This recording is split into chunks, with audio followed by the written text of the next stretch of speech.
Today's video is sponsored by Skillshare, and you'll be hearing more about them in a little while. Happy New Year, colorists! It's officially 2020 now, and it's time to get back in the saddle with some New Year's resolutions, one of which I'm trying out on this page, so stick around.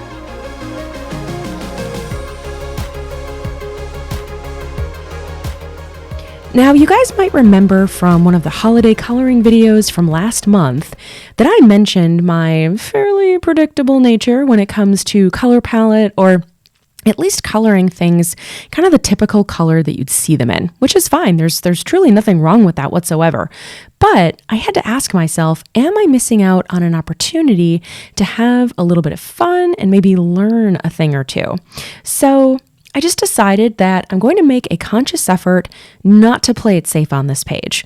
We're going to kind of attempt things outside of my comfort zone, and we're just going to kind of see where it takes us.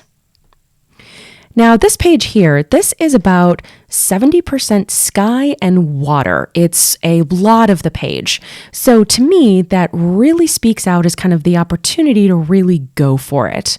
And since every good fisherman knows that sunrise and sunset are the times when the fish are kind of most active, that's when they're biting, we're going to put our two fishermen at sunrise.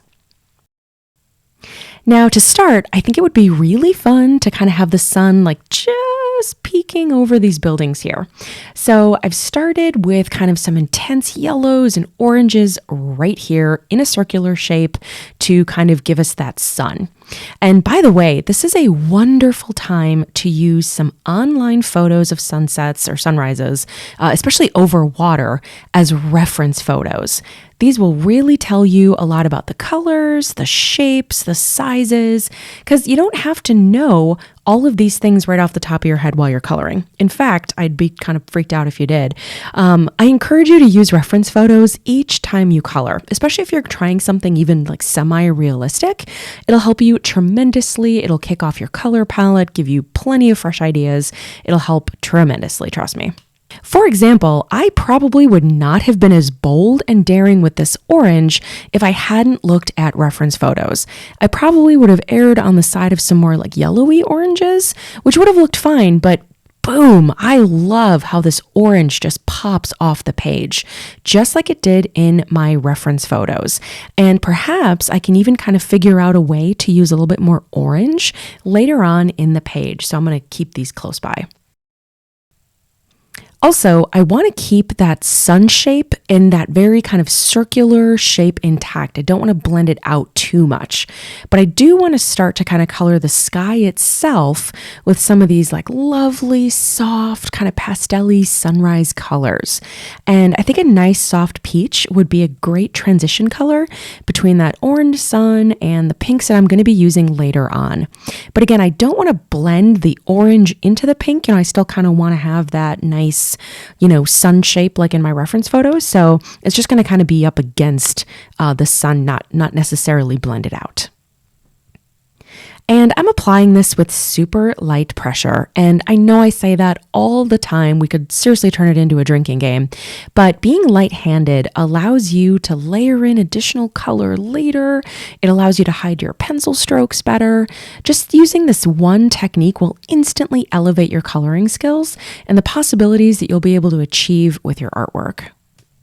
All right, Nectar is next, which again is a beautiful peachy pink color. You can kind of see how I'm trying to bridge the gap between some of these colors with a little bit more of the hybrid tones. You may also notice that I'm not just ending each color in kind of a circular shape around the sun. It's not just radiating outward in a circle. I'm actually trying to keep it kind of organic and flowing, just like I saw in the reference photos that I looked at. So I'm working to avoid straight lines and perfect circles, besides the sun itself, of course.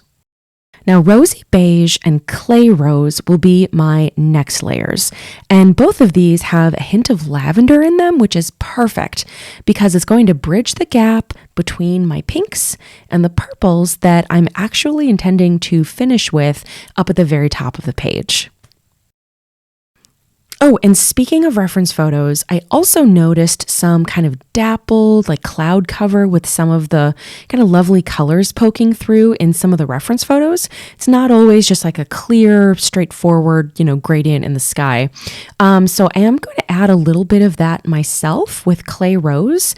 I'm going to actually jump into my white space and just kind of layer in a little bit of this in some cloudy shapes. And then I'll fill that in later with some of my purples. And speaking of purples, I want the top of the sky to be dark. However, I also want to add in just a touch of this grayed lavender in a few places, just for some additional variation. It'll just make the colors more dynamic. All right, now we're going to get into the real kind of purpley purples. And I'm just going to finish covering up the rest of the white space in the sky with this Parma violet. Now, just to deepen the edges just a touch, I'm going to go back over some of the areas I colored in that Parma violet with Imperial violet. It's like one step a little bit darker or deeper than the color that we had there before. But I really love how some of those reference photo sunsets just go from this like super bright, intense sun, like all the way up to almost like night sky dark. And I don't certainly want to go that dark, but I do just kind of want to drive that home a little bit more. All right, now I've got the sky pretty much where I want it, but I am noticing that I have a little bit of kind of some dappled, like white space poking through some of my color layers. So now is a great time to blend. And for this, my weapon of choice will be a plain, dry cotton swab. And you're just going to use it to kind of push around some of the pigment and blur some of these edges. And I'm just using really tight, like circular strokes, not really pushing very hard, just kind of moving some of this pigment around. Now, I could have chosen to add a solvent to the end of this cotton swab, but I usually find myself just too heavy-handed with it. It just ends up kind of muddying some of my light colors a little bit too much, and just decided against it. Also, I could have used my colorless blending pencil here, but that too seemed like kind of the wrong way to achieve the softness that I was looking for. It kind of ends up like being a little bit too intense. So cotton swab it is. Have I ever shown you guys what I've been keeping my cotton swabs in lately? It's this little clay skull that my daughter molded and painted for me. It's like a candy skull. Isn't it cute? It's the perfect depth for a handful of these, just to kind of keep them close by on my desk. All right, see what that cotton swab did for us? It's subtle, but definitely softened all those pencil marks and kind of filled in the majority of those little white spaces. All right, sky is done, but now we're actually going to do a similar exercise on the surface of the water. And from looking at all those reference photos, the reflection from the sun itself is usually the most striking. And it's usually like a long kind of beam of light that's like cast across the surface. So that's what I'll be drawing in here. Also, because it's across the water, the lines themselves wouldn't be very sharp, like defined shapes. The water itself would kind of distort them. So I tried to take that into account a little bit as well. Just kind of made them a little bit more flowy as we kind of transition from color to color. And I'm just going to work my way outward from that beam with the same or kind of similar colors that I used on the sky portion.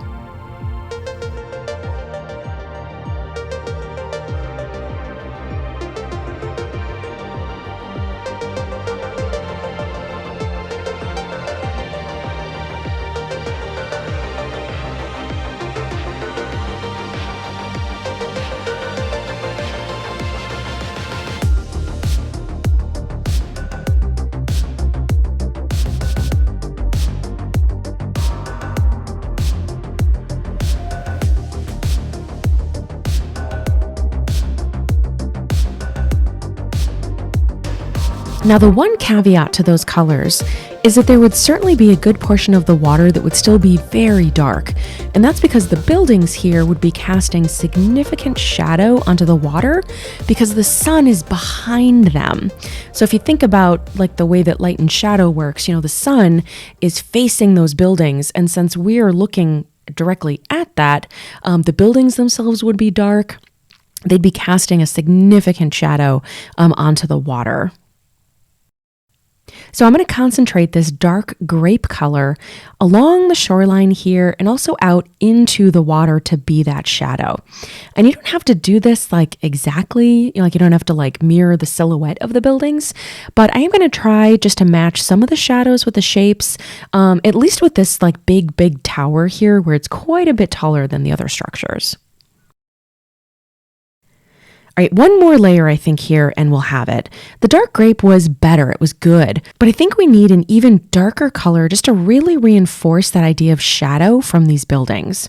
So a little warm gray, 70% over top should do the trick. Okay, there we go. Now this is working for me. Do you see how, because we layered it right over top of that purple, the gray is only adding to that purple tone. It isn't kind of overshadowing it, no pun intended, with it just being gray. Now that's the beauty of playing around with layering different colors just to see what you'll end up with. A few little finishing touches now. I'm just going to add a little bit of nectar over some of these lavender areas, just for a little bit of warmth here in the water. I'm going to darken the shoreline just a little bit more. And there we go. Now we're going to blend it with our dry cotton swab once again. Same technique, just try to keep one of the cotton swabs, ends of the cotton swab for kind of your lighter areas, and then flip it over and use that clean side for your darker areas, just to kind of keep some of that cross-contamination to a minimum, since the cotton swab will pick up those pigments. So if you use kind of, the darker end onto one of the lighter ends, it might kind of, add a little bit some of that darker pigment in areas that you don't want it. Now, these wavy little lines here that the artist drew in for us, I kind of want these to be white. I kind of think that they would be kind of highlighted from the sun. So I'm just going to use my white Posca paint pen to just kind of outline those. I'm just going to go right over top of them. And I actually did one pass here and it looked fine, but I did notice quite a bit of black kind of still poking through underneath. So once that first layer dried, I actually went back over it with another layer of Posca pen and then let that dry as well. All right, I think that's pretty good for now. We're going to do some further embellishments later on when we finish the rest of this page, which we will be doing in part 2 of this video, which will actually go up next week. For that one, we're going to explore how the sun kind of being like aimed right at us would affect the colors and the shading on the buildings and our 2 fishermen. So that'll be fun. So how do you think I did? Am I off to a good start on my 2020 resolution to think a little bit more kind of outside the box with colors and whatnot? Let me know how I'm doing down in the comments. And if you're looking to learn some new skills yourself in 2020, Skillshare is the place to do it. Skillshare is an online learning community for creative, curious people who are lifelong learners, ready to take the next step in their creative journey. Skillshare members get access to thousands of inspiring classes designed for real life, with topics such as illustration, graphic design, productivity, and so much more. With so much to create and explore, Skillshare empowers you to accomplish real growth in whatever topic interests you. Like this class that I'm taking, Digital Poster Design, combining images and type for powerful visuals by Temi Coker. The things I'm learning in this class are allowing me to up my game, not only within PencilStash, but also on the flyers and social media content that I create in the charities that I support. Skillshare is also incredibly affordable, with an annual subscription less than $10 per month. To me, this is a steal, especially when you compare it to pricey in-person classes and workshops. However, for PencilStash viewers, you can click the link in the description below and get 2 free months of premium membership to explore your creativity. Make 2020 a year where you can explore new skills, deepen your existing passions, and get lost in creativity with Skillshare's online classes. What you find might just surprise and inspire you. Thanks for watching, everyone. Please like, subscribe, and comment, and I'll see you all in the next video. Bye!